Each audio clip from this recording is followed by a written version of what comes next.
Hey friends, welcome back to HabiTracker.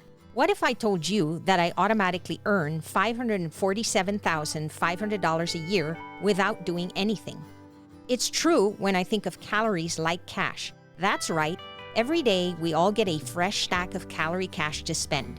Your deposit could be even more. Exciting, right? Just like our bank account, we don't want to overspend or miss out on the good stuff. Using an app to track calories is like using a credit card. Out of sight, out of mind. It's crucial to feel and see the amount, just like real cash, to stay mindful of our intake. While credit cards are convenient and useful, some studies have shown that people who use credit cards are more likely to spend more than they have. This is why many people have chosen to use cash envelopes again. They understand that folks who manage their real cash or calorie cash this way are more likely to stay on budget. Our bodies are like wallets, storing and spending cash to keep us alive and active. The cash, in this case, is calories. The resting metabolic rate, or RMR, is the baseline amount of cash our bodies need to function at rest. We also burn calories through physical activity, the thermic effect of food, which is the energy used to digest and process what we eat, and even through the process of maintaining our body temperature. That's why there's a margin of error in managing our calorie intake. It's essential to track and adjust as we go, learning what suits our unique bodies. Consulting a professional can greatly assist in finding what works best for us. Not all wallets are the same. Our bodies have different spending habits and cash requirements. Factors like age, gender, weight, muscle mass, and activity level all influence our daily calorie needs.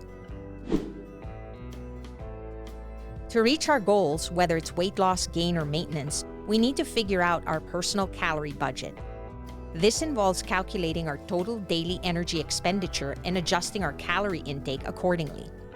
Remember, it's not just about the quantity of calories, but also the quality. Nutrient-dense foods can offer more sustained energy and better health benefits than empty calories from processed foods. It's essential to see this as a lifestyle change, not just a temporary diet. Sustainability is key. Short-term fixes set us up for failure. We need to view this as a long-term investment in our health. With mindful choices and respect for our calorie budget, we can achieve and maintain our health goals without deprivation or overindulgence.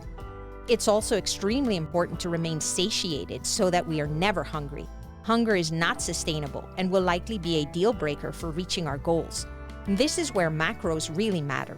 Understanding how much protein, fiber, carbs, and fats we consume will play a role in helping us retain muscle and avoid hunger, among other things. Now that we understand the basics, we'll be able to determine the best approach for ourselves. Remember, it's all about balance, making smart choices, and finding what works. Keep it sustainable, keep it real, and you'll be on your way towards implementing good habits to hit your health and fitness goals. Thanks for hanging out with me today. If you've got any tips or tricks on how you manage your calorie cash, drop them in the comments below. And don't forget to like, subscribe, and turn on those notifications so you don't miss out on our next chat. Catch you next time.